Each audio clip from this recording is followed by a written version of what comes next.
Ça, c'est la nature dans toute sa splendeur. Alright. C'est beau, c'est très très beau.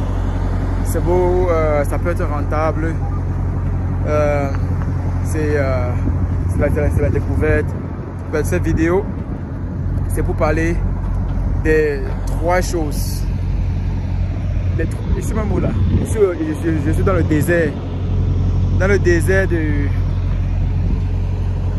Las Vegas. Dans le désert du Nevada. Las Vegas. Oh, yeah. Et voilà, Bubble, c'est mon camion. Et ce qu'on appelle le trailer. Donc très rapidement, on va parler des 3 choses qu'on ne vous dit pas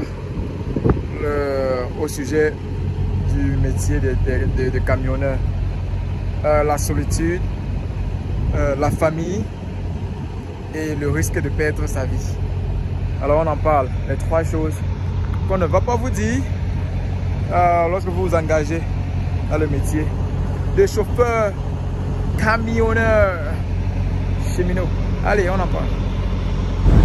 Et voilà. Tout d'abord, avant de commencer cette vidéo, déjà je tiens à rappeler que aujourd'hui je vais faire un peu différent. Je vais faire ce qu'on appelle le voice over, c'est-à-dire j'ai fait une vidéo, la vidéo que vous voyez devant vous, mais je vais parler en arrière-plan. C'est le voice over.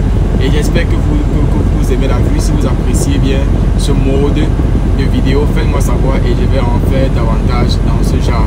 Mais alors, avant de commencer sur ces 3 choses-là qu'on ne vous dit pas toujours au sujet des chauffeurs camionneurs, du métier de chauffeur camionneur, je tiens à remercier tous ceux-là qui prennent la peine d'aimer la vidéo, de déposer des commentaires ou alors des questions en commentaire, et aussi à ceux-là qui se sont abonnés et qui continuent à me suivre.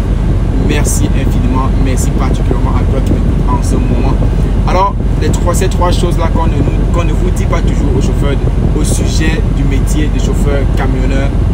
Vous savez, ce métier c'est l'aventure, ce métier c'est chaque jour qui se lève, ce sont des voilà, c'est toujours quelque chose de nouveau. Il n'y a aucun jour qui se ressemble et ça peut être rentable, ça peut être beau parfois, ça peut aussi être un peu concernant, un peu déconcertant de temps en temps. Alors la toute première chose c'est quoi? C'est la solitude. La solitude, je tiens à rappeler que vous savez, dans ce métier je roule en moyenne 8 à 10 heures de route et je suis debout 12 heures de temps chaque jour que je suis dehors, et je fais en moyenne 2-3 semaines dehors avant de rentrer voir les enfants et rentrer voir la famille. Mais alors la solitude, comment est-ce que la solitude peut m'affecter et comment est-ce que je résous ce souci-là? La solitude peut amener quelqu'un à se poser des questions, à réfléchir, à se remettre en question, et certains ça leur en fout, ok? Et moi je ne vous apprends rien. Il y a des personnes qui ont longtemps fréquenté, mais parce qu'ils se sentent seuls, et puis ils perdent confiance en eux-mêmes, parce qu'ils se sentent seuls, il manque le courage d'avoir ou alors d'affronter, d'aborder des partenaires, et ça peut être vraiment négatif. Mais dans ce boulot, parce que la solitude peut être un facteur très dangereux, je me rassure de toujours rester en communication avec toi, avec vous. Toi qui m'écoutes en ce moment, je me rassure d'apprendre toujours quelque chose de nouveau, une nouvelle langue par exemple, un nouveau livre, une nouvelle vidéo, un nouveau film. J'occupe mes journées vraiment à toujours faire quelque chose de nouveau. C'est ça l'aventure aussi, ce n'est pas juste le métier, mais c'est ça découvrir. Quand j'arrive dans une ville, une nouvelle ville, et que j'ai un ami ou une connaissance là-bas, je me rassure, ou alors je prends la peine de dire bonjour, est-ce qu'on peut se voir, est-ce qu'on peut pas se voir là. Je multiplie et j'élargis mon réseau, mon réseau relationnel, très important. Donc la solitude peut être un facteur très dangereux, mais toujours trouver le moyen de revenir à la raison, ou alors de bypass, de résoudre ce fléau. La famille peut, pour ceux-là qui sont mariés ou alors pour ceux-là qui ont des partenaires, qui ont des enfants, ça peut être très dangereux, parce que dis-toi, si tu vis à Gaoundé qui est au nord du Cameroun et que ta famille est à Douala ou à Yaoundé par exemple, et qu'il y a une situation urgente, tu ne peux pas être là.